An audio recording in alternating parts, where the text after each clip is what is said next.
A paz do Senhor Jesus, meus irmãos, minhas irmãs, vamos estar iniciando a oração do meio-dia. Eu vou estar me esforçando para todo meio-dia estar enviando uma palavra e orando pelas nossas vidas. E a palavra de Deus que Ele colocou no meu coração nesse meio-dia foi lá em Lucas, capítulo 15. Se você tiver uma Bíblia Sagrada, convido você a pegar a sua Bíblia e ler comigo para que venhamos meditar. E eu creio que Deus ele vai falar conosco, que Deus ele vai nos falar mediante a sua palavra. Abra sua Bíblia lá em Lucas, capítulo 15, que é a parábola do filho pródigo. Deus já ministrou no meu coração esta manhã aquilo que devo falar. Eu achei muito forte. Eu creio que Deus ele vai falar comigo e com você. Lucas capítulo 15, versículo 11. Diz assim: Um homem tinha 2 filhos. O mais jovem deles disse ao seu pai: Dai-me a parte dos bens que me corresponde. Ele repartiu os bens. Não muitos dias depois, ajuntando-se tudo o que tinha, o filho mais jovem se foi para longe, para uma província distante, e ali desperdiçou seus bens, vivendo dissolutamente. Agora nós vamos já lá para o final da parábola, no versículo 31. Versículo 30, diz assim: Mas quando veio este teu filho, que consumiu teus bens com prostitutas, tu mandaste matar para ele um bezerro cevado. O pai então lhe disse: Filho, tu sempre estás comigo, e todas as minhas coisas são tuas. Mas era necessário festejarmos e regozijarmos, porque este teu irmão estava morto e reviveu, havia se perdido e foi achado. Amém, meus irmãos? Meus irmãos, vamos aqui meditar sobre esta parábola do filho pródigo, contada por nosso Senhor e Salvador Jesus Cristo. O contexto dessa parábola era que os fariseus estavam questionando por que Jesus ele se assentava à roda de pessoas de má fama, pessoas de moral baixa, pessoas reprovadas pela religião da época. Jesus, como resposta a esta indagação deles, Jesus vai contar parábolas. E uma delas é do filho pródigo, mostrando para eles que a intenção do Pai não é excluir as pessoas do seu reino, muito pelo contrário, é buscá-la e trazer a sua plena restauração. A religião judaica ela excluía, era separatista. Deus veio para quebrar barreiras. E isso ele vai mostrar através dessa parábola aqui. E eu creio que eles entenderam muito bem, porque a intenção de Jesus era chocar os seus ouvintes da época. Então Jesus vai falar de um pai de família, que tinha 2 filhos. O mais velho, o primogênito e o caçula. Este caçula, ele vai cometer uma loucura, uma insanidade dentro da cultura familiar da sua época. O que este caçula ele faz? Ele chega para seu pai e diz: Pai, dá-me a parte da herança que me cabe. Todo filho ele tinha direito a uma herança. Porém, a gente sabe que a herança ela é dada quando o pai morre. E aquele filho, ele já estava ali, com aquele seu coração perdido. Porque ele já estava pensando em algo que ele ganharia com a morte do seu pai. E era algo que não era o momento para ele receber, não era a época. E é perigoso, porque lá em Eclesiastes fala que há tempo para todas as coisas debaixo do sol. E quando a gente quer algo fora do tempo, a gente traz desgraça, maldição para a nossa vida. Então aquele jovem, ele estava quebrando um princípio ali, bíblico, que todas as coisas têm o seu tempo. Segundo, a gente percebe que ele matou o seu pai já no seu coração. Tenho certeza que aquele pedido daquele caçula, pedido inconsequente, pedido insolente, deve ter ferido o coração do seu pai, porque ele devia amar mais o pai do que a herança. E nessa parábola a gente percebe que ele estava amando mais a herança do que o seu pai. É aquela história, né? Devemos amar mais a Deus do que as bênçãos de Deus. Mas infelizmente algumas pessoas elas confundem e elas acabam não amando a Deus, mas amando as bênçãos que Deus tem.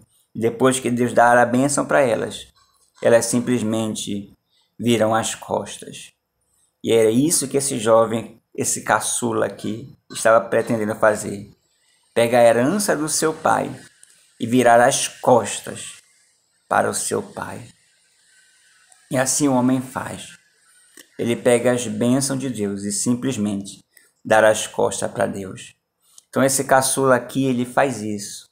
Ele quebra outro princípio também dentro da sua cultura. Por quê? Porque uma decisão dessa não era para ele tomar. Essa decisão ou vinha do seu pai, ou vinha do filho primogênito. Porque segundo a cultura, segundo a lei judaica, depois do pai, a segunda autoridade era o primogênito. Então o que esse menino está fazendo?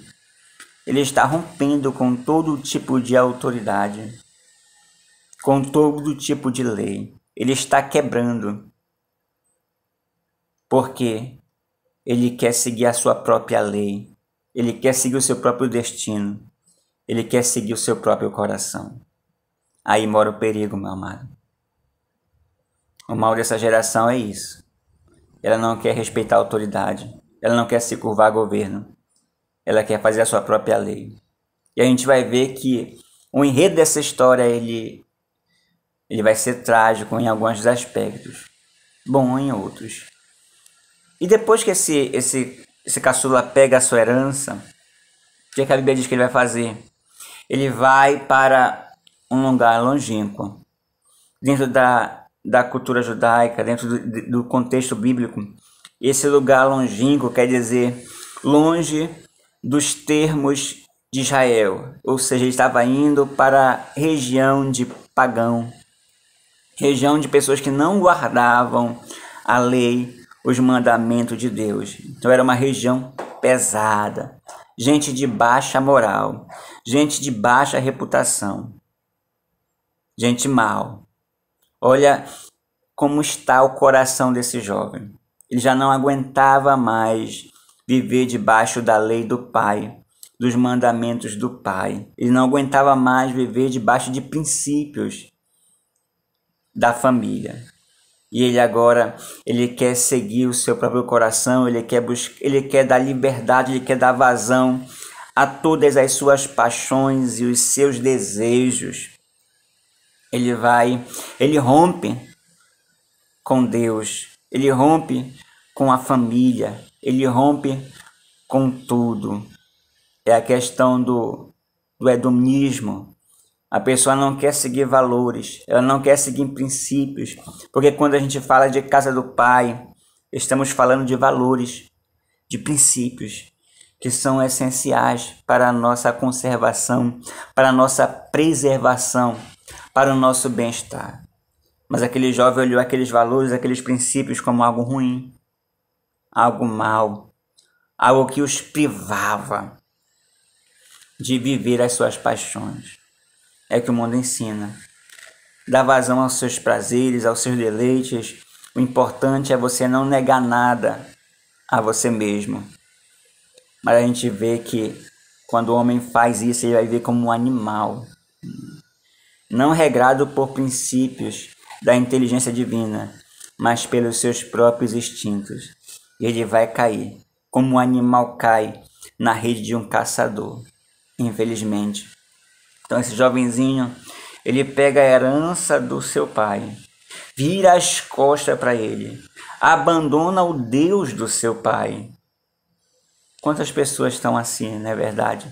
Quantos jovens fazem isso, saem da igreja, se rebelam contra pai, contra pastor, contra a comunidade, porque acha cafona os mandamentos, porque acha chato ter que obedecer os princípios bíblicos, porque não concorda, ele acha que a lei do seu coração é melhor.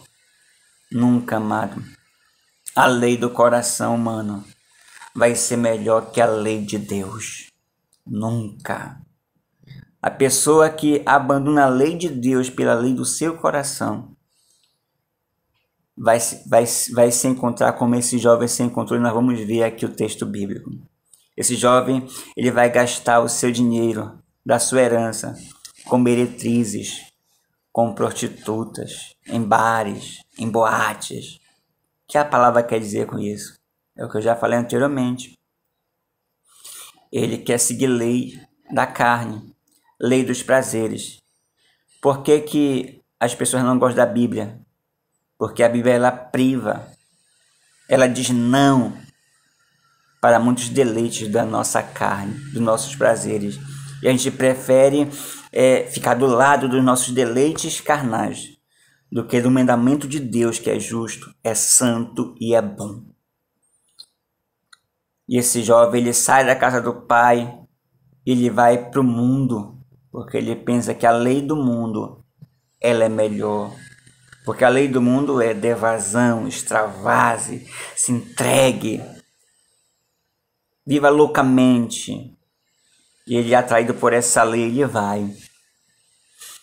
E ele vai e vive essa vida louca, não é verdade? Como Cazuzas cantava, né? E acabou morrendo de HIV nessa vida louca que ele viveu, infelizmente. Foi um jovem que se perdeu, porque abraçou a lei do mundo.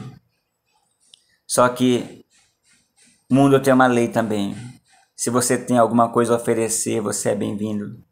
Se você não tem mais nada a oferecer, você é o bagaço da laranja e você vai ser jogado no lixo, porque ninguém vai te querer. E esse jovem, quando tinha dinheiro, quando tinha beleza, juventude, tinha amigos, tinha mulheres que queriam ele.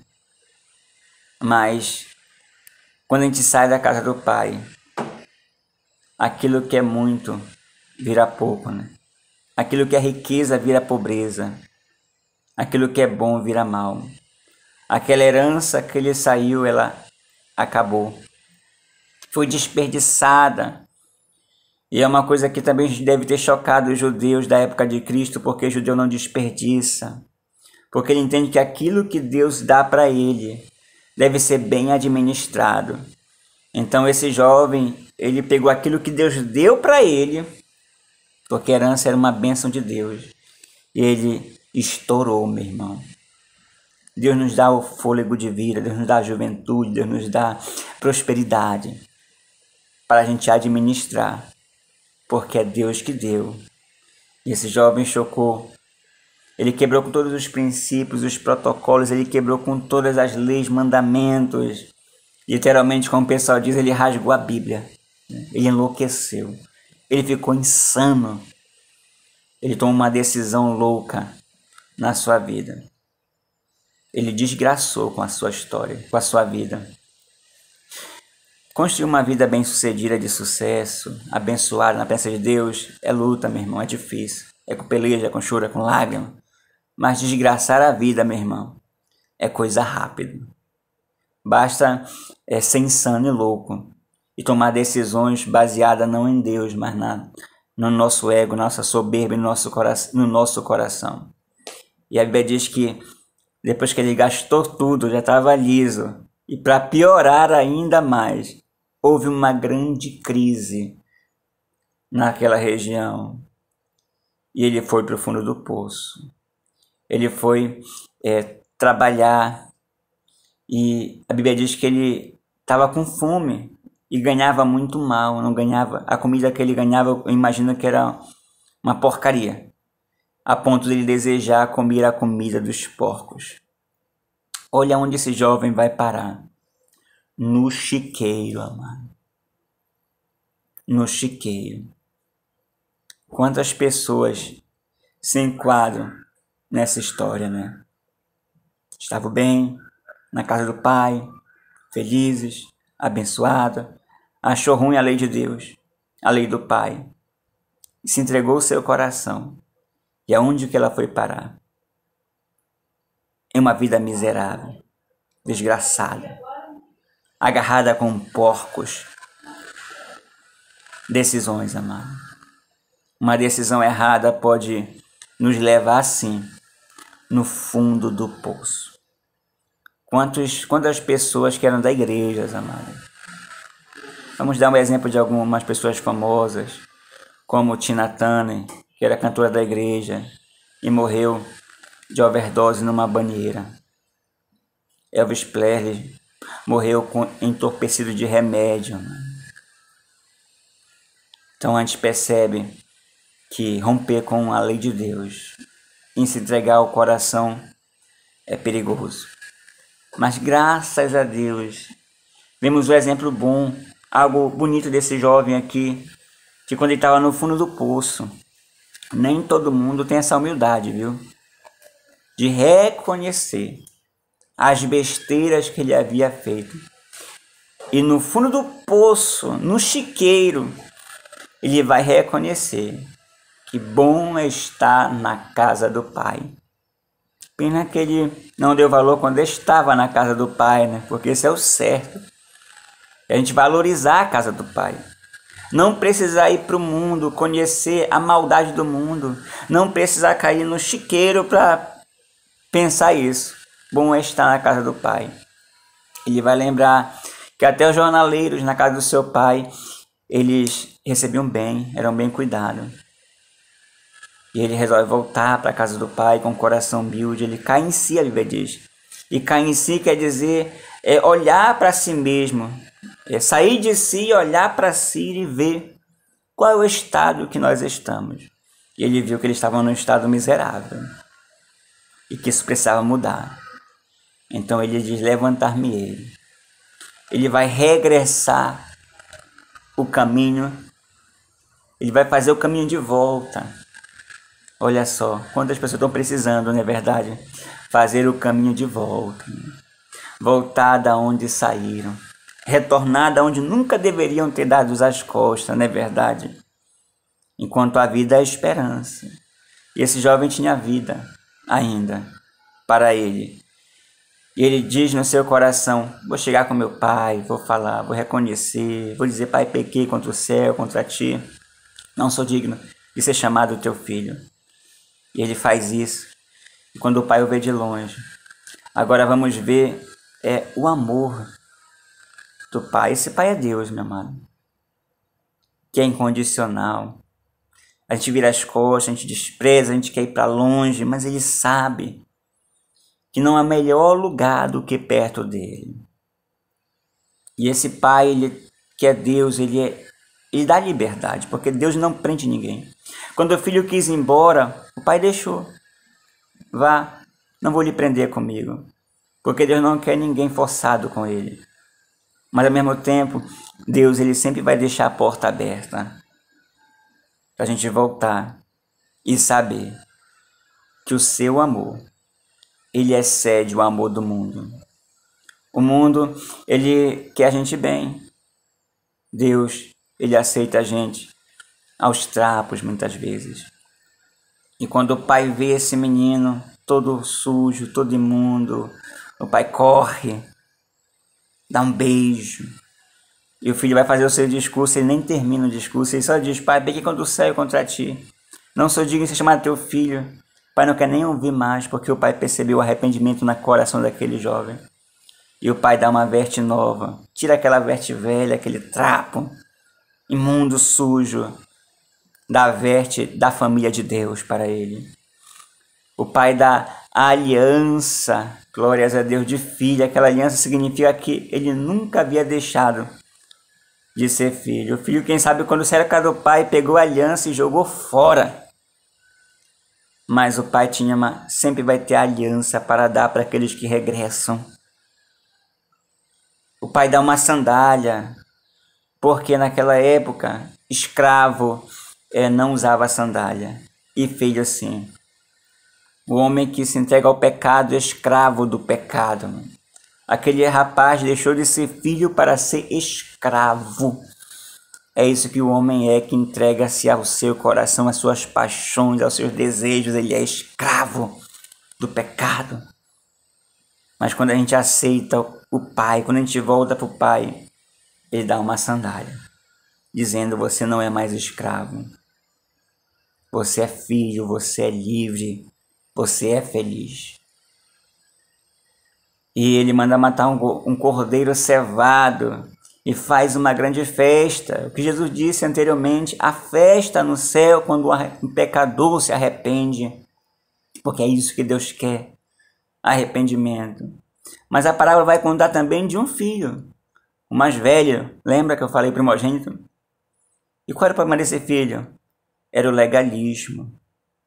Quando ele vê aquele filho voltando, ele vai questionar com o pai: esse teu filho, onde nem meu irmão, gastou todos os seus bens com meretrizes, estava preocupando em coisa material, em bens, em moral. Não devemos ser moralistas, devemos amar o ser humano, é o que Jesus está ensinando. Não adianta dar lição de moral, devemos amar a pessoa e tentar trazer ela à luz. Aquele jovem se dizia ser religioso, fiel a Deus, mas não estava feliz porque alguém estava arrependido. Quem sabe ele queria que ele se lascasse, que ele vivesse uma vida longe do pai. Não teve sensibilidade que o pai teve. Ele estava na casa do pai, mas não tinha o amor que o pai possuía. É perigoso, amado. Você está na casa do pai, você está na igreja, e você não ter o mesmo sentimento que Deus tem de amor pelas pessoas que se extraviaram e que precisam regressar. Vaidoso, porque em vez de se alegrar com o menino que estava morto e reviveu, perdido foi achado. Estava querendo discutir questões pessoais. Pai, tu nunca matou um cordeiro para mim. Estava pensando só nele, no seu ego. E não, amado. Por isso que brilha nessa parábola não é religião. Não é o filho que estraga tudo e se perde. Mas é o amor de Deus que é tão grande, que mesmo a gente fazendo besteira, sendo tosco, irresponsável e inconsequente, pagando o preço pela nossa rebeldia, Deus ele está de braços abertos para nos acolher, para nos amar, para mostrar toda a grandeza do seu amor por nós. O bom é que a gente nunca vire as costas para esse amor. O bom é que a gente nunca deixe de estar na casa do Pai, porque é perigoso, mano. Esse caçula poderia se perder e nunca mais voltar. E graças a Deus que ele cai em si. Ele reconhece o seu erro, a sua falha.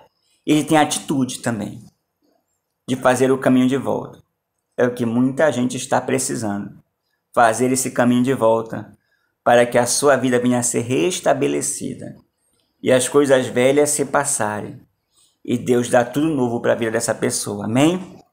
Já falei muito, a palavra foi extensa, mas vamos estar agora orando, clamando a Deus. Dobre o seu joelho, se curve, aprende as suas orações nesse momento. Vamos fazer as nossas súplicas, o nosso louvor, a nossa adoração. Senhor, nosso Deus, nosso Pai, nós entramos na Tua presença, Pai, Oh Deus, como filhos, Pai. Dentro do teu amor, Pai. Oh Deus, te apresentamos as nossas vidas, Pai. Te agradecendo, Senhor, oh Deus, pela nossa vida, pelas bênçãos que Tu nos deste, por esse dia tão maravilhoso, Pai, a qual Tu nos concedeste, Senhor. Oh, somos gratos, Senhor. Somos gratos a Ti, Senhor, porque Tu és bom. A Tua misericórdia, ela dura para sempre. Tu és fiel. Tu nos ama, Senhor. Tu cuida de nós, Pai. Oh, Deus, nós Te pedimos também perdão, Senhor, pelas nossas falhas, pelos nossos pecados, pelas nossas transgressões, Pai. Porque muitas vezes somos teimosos, Pai. Não queremos, Senhor, Te ouvir. Falhamos com pensamentos, com palavras, com atos, Pai. Falhamos, Senhor meu Deus, muitas vezes em magoar o nosso próximo. Oh Deus, somos precipitados, imprudentes, a nossa língua muitas vezes fala coisas arrogantes. Pois a Tua palavra diz que o homem que diz que não peca é mentiroso, Pai. Mas se a gente confessa o nosso pecado, Tu és fiel e justo para nos perdoar, Senhor. E neste meio-dia, venha nos perdoar, Senhor. Venha nos dar um abraço caloroso, Pai, de perdão, Senhor. Oh Deus, venha nos lavar com Teu sangue. Venha purificar as nossas vestes, Pai. Venha tirar do nosso coração tudo que não Te agrada, Deus. Ó Senhor, eu Te apresento nesse momento cada pessoa, Pai, que vai estar orando, vai estar dobrando o joelho, vai estar se humilhando diante de Ti, Pai. Vai estar, Senhor, clamando a Ti, Pai. Olha, meu Deus amado, as suas causas, as suas súplicas, Senhor. Quem sabe essa pessoa teve um dia difícil, Pai, algo aconteceu hoje no seu lar, na sua casa, na sua família, na sua parentela, Senhor, algo que feriu, que magoou, que machucou. Quem sabe a pessoa errou feio, Senhor, meu Deus amado, e está desesperada, Pai. Visita, Senhor. Toca, Deus, nessa pessoa, Deus amado, em nome de Jesus, Pai. Age, Senhor. Tira a tristeza, tira a dor, a amargura, Senhor, a depressão. Oh, Deus, visita, Senhor. Que nesse momento essa pessoa venha sentir a Tua paz, a Tua presença, a Tua graça, Senhor, meu Deus, o Teu consolo na alma dela, Senhor. Olha aquelas pessoas que estão enfermas, Pai, que estão doentes, Senhor Deus. Oh, Senhor, que a Tua unção, ela venha, Senhor, visitar essa pessoa. Que esta doença do inferno venha a ser repreendida, Pai. Que essa dor, Senhor, meu Deus, que este mal, Senhor, não venha prevalecer sobre a vida desta pessoa, Pai. Repreende toda seta de enfermidade, todo espírito, Senhor, de doença, Pai, sobre pessoas que vão estar participando dessa oração. Começa a visitar, começa a tocar, Senhor, começa a repreender agora, Senhor, todo mal, Pai. Em nome de Jesus, Pai. Que enfermidades venham ser curadas pelo Teu poder, Senhor, pela Tua graça, Senhor Deus. Ó Senhor, na autoridade do nome de Jesus, Pai, eu dou uma ordem a este mal, sai desta vida, deste corpo, desta mente, desta pessoa. Todo mal, Senhor Deus amado, que milagres venham a acontecer, que pessoas venham ser curadas, Pai, em nome de Jesus, Pai. Abençoa lares, casas, Senhor. Quem sabe tem alguém com casamento, Pai, por um fio. Oh, Deus, que está acabando, está definhando, Pai. Venha trazer restauração. Venha trazer a resposta. Venha levantar este casal novamente. Concilie os pais com os filhos, Pai. Quem sabe tem algum filho que está pensando como esse filho pródigo. Sair de casa. Não deixa, Senhor. Não deixa que o inimigo venha colocar briga de pai com filho, de mãe com filha, Pai. Porque tu não queres isso. Abençoa, Senhor meu Deus, cada lar, cada casa, cada família, Pai. Pelo poder de Deus, pelo nome de Jesus, Pai. Envia a providência financeira, Pai. Abençoa as dispensas, Pai. Que ninguém venha ficar sem o seu almoço, sem o seu pão de cada dia. Quem sabe tem alguém que está desesperado, Pai. Precisa de um emprego, de um trabalho, de uma dignidade, Senhor. Está orando a Ti, pedindo, Senhor, para Te abrir uma porta, Pai. Eu clamo com essa pessoa e te peço, Pai. Venha abrir essa porta para ela, Senhor da glória. Em nome de Jesus, Pai. Olha cada propósito, Pai, que foi colocado, que está sendo colocado diante de Ti. Tu venhas entregar a resposta, Pai. Deus, em nome de Jesus, abençoa o nosso Brasil. Abençoa Marambaia, Belém, Pará, as nações. Pai, abençoa cada ministério, cada igreja, Pai. Cada pastor, cada obreiro, Senhor meu Deus amado. Deus, que Tu venha trazer um grande avivamento, despertamento espiritual, Senhor, para nossas igrejas, Pai, no século 21, Senhor. Deus, graças Te dou por mais essa oração, Pai, por mais esse momento, Senhor, de busca perante Ti, Senhor Deus amado. Oh, Deus, confirma a bênção, a vitória, em nome de Jesus. Amém. Amém, meus irmãos. Mais uma oração do meio-dia encerrada. Que Deus te abençoe, a sua casa, a sua família. E vou estar me esforçando para estar enviando esse vídeo toda oração do meio-dia pelo YouTube. E na sexta-feira eu vou estar fazendo uma live ao vivo na oração do meio-dia. Então não perca, participe e compartilhe também este vídeo. Em nome de Jesus. Amém. Um beijo. Que Deus ele te abençoe poderosamente.